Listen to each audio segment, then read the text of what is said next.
Dans notre document, nous appelons un choix des candidats et des partis qui soutiennent le projet européen. Nous sommes des évêques de diocèses frontaliers, d'Allemagne, Trèves, de Belgique, Namur, Liège, Luxembourg, de France, Verdun, Nancy, Metz.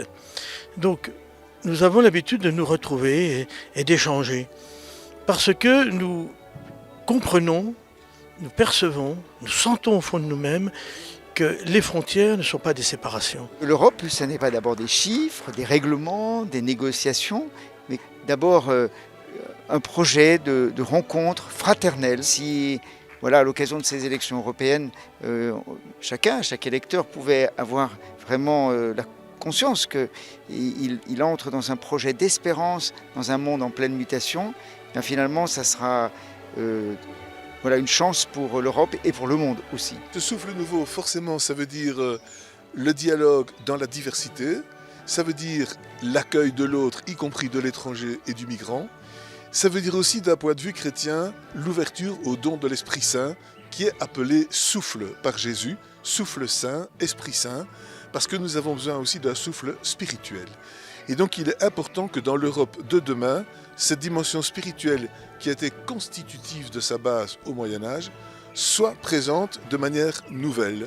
En allemand, ils ont traduit ein frische Wind für Europa, ce qui veut dire un vent frais pour l'Europe. C'est une autre connotation, mais ça veut dire qu'il faut retrouver un vent de fraîcheur et de jeunesse pour l'Europe. Moi et tous les autres évêques, nous avons confiance dans les jeunes. Et nous voulons que les jeunes soient encouragés pour prendre leur destin en main et s'engager pour la justice, pour la solidarité. Et même si la situation économique est plus difficile, s'engager pour l'écologie intégrale, s'engager pour la paix. On a besoin de ces engagements si on veut vivre heureux. Et je souhaite de tout cœur que les générations qui viennent après moi puissent vivre dans le bonheur sur cette terre d'Europe.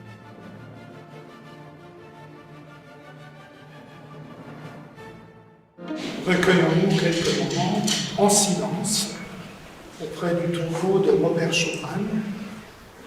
Prions pour la justice en Europe et dans le monde.